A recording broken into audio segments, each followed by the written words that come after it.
here, but it is that it's mild. So we're going to wait to see, today and tomorrow, and see how we're doing, to see if this is something that we want to take a 10-day, or if he was ready to play by Monday, Tuesday, Wednesday, we'll kind of keep that in play. But it'll be something that we just kind of pay attention here.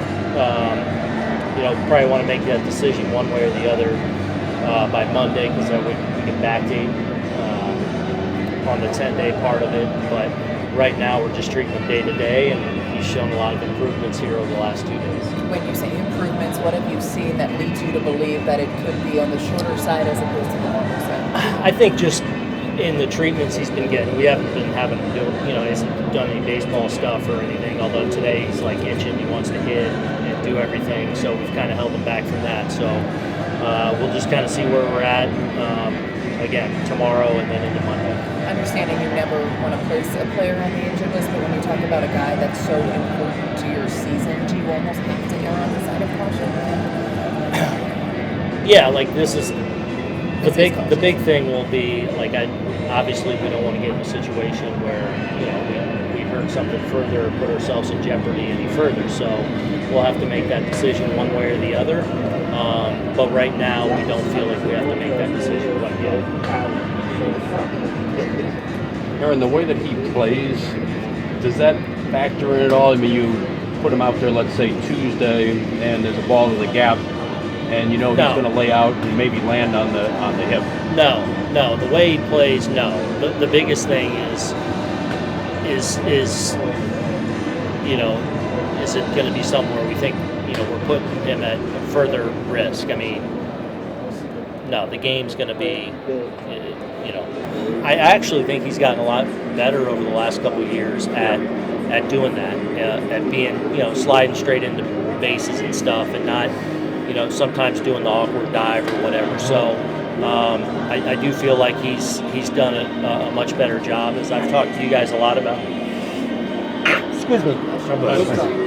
As I've talked to you guys a lot about, it's like I think he's done a great job over the last year or two of learning how to do this and how to play a little beat up, or how to navigate the 162-game season, from everything from preparation to what he does before the games to how when he's a little banged up to be able to still play.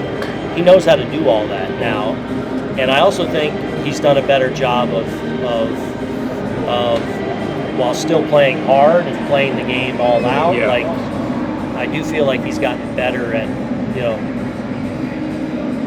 avoiding some of the situations he got into the other day with this line. You got test results back on the last game? Yeah, similar. So he's in a no-throw. So he's meeting with Dr. Ahmad on Monday. So nothing's really changed. How long has it been no-throw? I don't know that, because it's the next course of action. Like how we treat it. He's got Bauers. When you say similar, it revealed what the original MRI Yeah, he revealed? just had actually less fluid and in the joint. So nothing structurally alarming. You got Jake Bauers in there today. You talked about the other day that he, not just as a contingency in coverage, that he had sort of worked his way into the mix.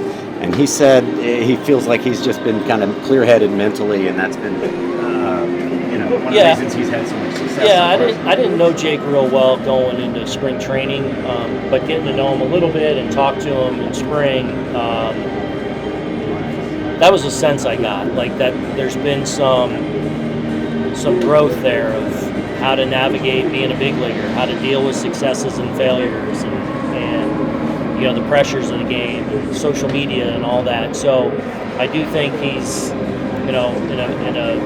it appears to me in a really good mental place, and obviously, I mean, he was going off in AAA, and hopefully he can come up here and give us a spark. What have you seen from conversation with him about, you're not just here to fill in while Aaron's down. We need you, to be a player.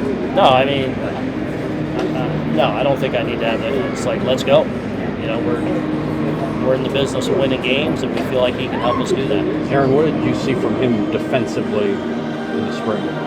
Some versatility, with the ability to go play first base as well. I thought he, the looks I got him, handled himself fine in the two corners, left and right, and played quite a bit of first base for us as well. So, another guy that gives us a little versatility too. I know you guys have been trailing a little bit in games over the last week, but one, he hasn't pitched in 4 days. Is he okay? He is doing okay. He was a little beat up, so a couple days we were staying away from him, but he's good now. Sure to define a little beat up. Is there a specific bothering him? No, just a little beat up here, so we're staying away from him for a couple days. Aaron, what are your impressions of this Rangers lineup, especially compared to the last couple of seasons? Yeah, I mean, really good. You're seeing guys kind of more and more come of age. The Himes and the Garcia, who's obviously done it now a couple years. Not even having Seager in the lineup right now, which is obviously a huge piece. Marcus seems more settled and at home and doing what he does. So, and obviously Lowe's become a really good player in the league the last couple of years. Probably one of the more underrated hitters in the league. So, and then they got a lot of left and right, a lot of switch hitters, a lot of speed and athleticism. So I think they're going to be a team to be reckoned with all year.